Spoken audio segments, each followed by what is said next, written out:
Indian cricket fans को सभी को हार्दिक शुभकामनाएं। फाइनल बहुत इजी था ना। लेकिन चलो देखते हैं कि फाइनल के पहले सोशल मीडिया पे क्या चल रहा था। इंडिया ने कभी वर्ल्ड कप संडे को नहीं जीता। अच्छा, इंडिया ने न्यूजीलैंड को वर्ल्ड कप T20 में कभी नहीं हराया। उत्तरी इंडिया ने अहमदाबाद में एक वर्ल्ड कप फाइनल हारा था। देखो भाई, अब ये पर्सनल हो रहा है। किसी ने 2 वर्ल्ड कप लगातार नहीं जीता, तो किसी होस्ट ने वर्ल्ड कप नहीं जीता, तो अब क्या, किसी भी टीम ने 3 वर्ल्ड कप नहीं जीता। और तो और जब न्यूजीलैंड ने टॉस जीता तब ब्रॉडकास्टर्स कहते हैं कि 90% ऑफ द टाइम्स कि जिस टीम ने टॉस जीता है वर्ल्ड कप फाइनल में, उन्होंने ही वर्ल्ड कप जीता है। लो कर लो बात। तो हम क्या खेले नहीं? और फिर आप कह रहे थे कि हम वर्ल्ड कप आसानी से जीत गए। आज हम हमारे बरसों की मेहनत से ये तीसरा वर्ल्ड कप जीते हैं, फेयर एंड स्क्वेयर। कोई शक इसमें? चलो मैच के बारे में बात करते हैं। न्यूजीलैंड ने टॉस जीता और ऐसा लग रहा था कि this was a good toss to lose, और न्यूजीलैंड ने पहले बॉलिंग का फैसला लिया। ऑफ कोर्स वो ज़्यादातर इस वर्ल्ड कप में सेकंड बैटिंग करते हुए जीते हैं, end of course the due factor. Toss पे कैप्टन इंडिया ने भी कहा कि हम पहले बैटिंग करने में ही खुश है क्योंकि हम ज़्यादातर इस वर्ल्ड कप में पहले बैटिंग करते हुए ही जीते हैं। चलो दोनों पार्टी खुश, ऑल ओके, सब बराबर। चलो अब खेलो मैच। न्यूजीलैंड में एक चेंज देखने को मिलता है, डफी को वापस लाता है, और इंडिया में कोई बदलाव नहीं होता क्योंकि आपने शायद सुना होगा, you never change a winning combination.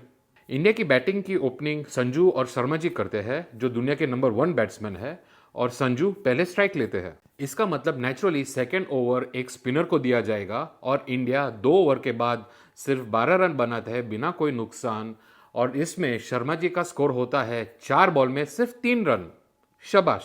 New Zealand यहाँ पे थोड़े ओवर स्मार्ट हो जाते हैं, पहले 4 ओवर 4 अलग बॉलर्स को देते हैं, लेकिन फिर भी संजू और शर्मा जी को रोक नहीं पाते। पावर प्ले में इंडिया का स्कोर 92 फॉर नो लॉस बन जाता है, जिसमें शर्मा जी के 18 बॉल 50 भी है। यही चीज के लिए हम तरस गए थे। और जैसे आपने काफी टाइम देखा होगा कि हर ड्रिंक्स के बाद और हर सेलिब्रेशन के बाद ध्यान थोड़ा हट जाता है, और वैसे ही शर्मा जी 50 बना के हट गए, लेकिन जॉब डन बॉस। फिर आता है संजू जी के साथ ईशान, और दोनों ने मिलके जो धोया है न्यूजीलैंड के बॉलर्स को, ऐसा लग रहा था कि न्यूजीलैंड ऑल ब्लैक से ऑल वाइट्स हो जाएंगे इसी मैच में। संजू अपना 50 सिर्फ 33 बॉल्स में बनाते हैं और ईशांत 23 बॉल्स में, और इनकी साझेदारी 105 की होती है सिर्फ 48 बॉल्स में। संजू बिना सेंचुरी बनाए 89 पे आउट होते हैं, और ये मैच की सबसे दुखद घटना थी। श्रीलंका के जयवर्धने के साथ संजू सैमसन बन गए दूसरे खिलाड़ी जिन्होंने लगातार 3 T20 वर्ल्ड कप मैचेस में 80 प्लस का स्कोर किया है। Thank you very much Sanju Samson, India को सेफ्टी तक पहुंचाने के लिए। वापस 15 ओवर के बाद इंडिया का स्कोर बन जाता है 203 पर 1, और सबके मुंह पे एक ही था, अब की बार 300 पार। लेकिन 16 ओवर में थोड़ा कॉमेडी भी शुरू होता है। निशम के ओवर की पहली बॉल पे संजू की विकेट, 5वें बॉल पे ईशान जी की विकेट, और फिर आते हैं हमारे कैप्टन इंडिया जो पहले बॉल पे कैच आउट हो जाते हैं फॉर अ डक। हो गए 300 पार। अब तो ऐसा लग रहा था कि 250 पार हो जाए तो भी काफी है।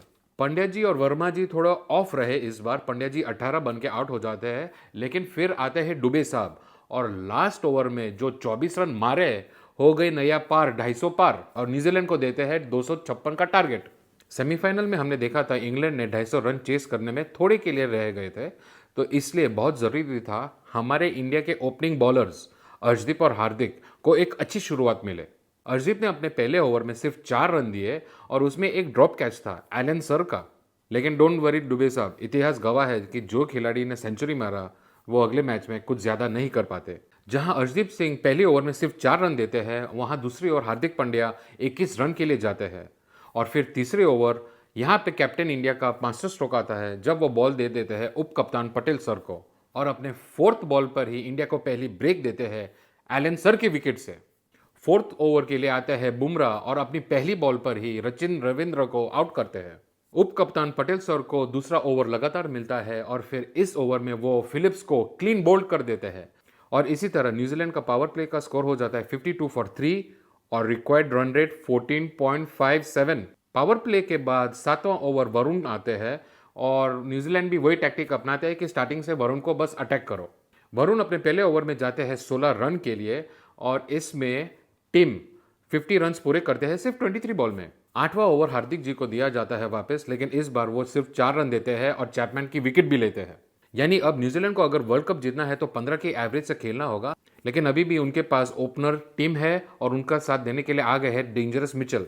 वरुण अपनी दूसरी ओवर के लिए वापस आ जाता है और याद रहे वरुण वर्ल्ड के नंबर 1 बॉलर है और अपनी पहली ही बॉल पे टीम को आउट कर देते हैं।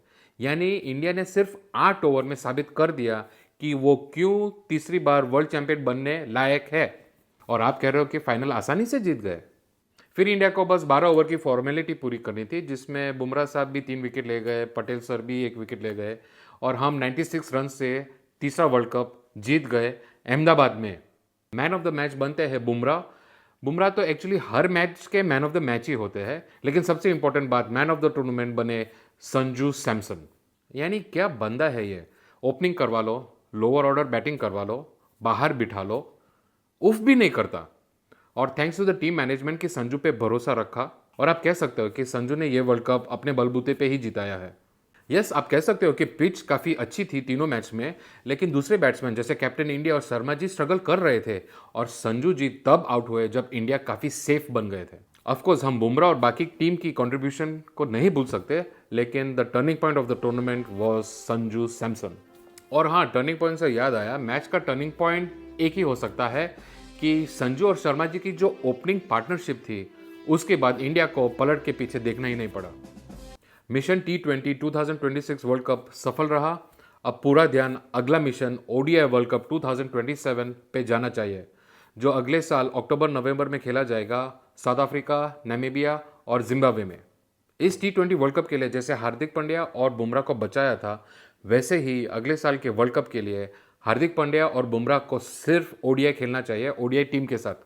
स्पेशली बुमराह को टेस्ट बिल्कुल नहीं खेलना चाहिए। टेस्ट के लिए आप डोमेस्टिक सर्किट से रेड बॉल स्टार्स को सेलेक्ट करो और स्पेशली एक अलग कोच भी। बातें तो चलती रहेगी और T20 2026 के सफ़र में हितेश जोशी का साथ देने के लिए शुक्रिया। फिर से मिलेंगे IPL में क्रिकेट UC पे, 2 पैसों का क्रिकेट का ज्ञान नुक्कड़ पे मैच के बाद। जय हिंद।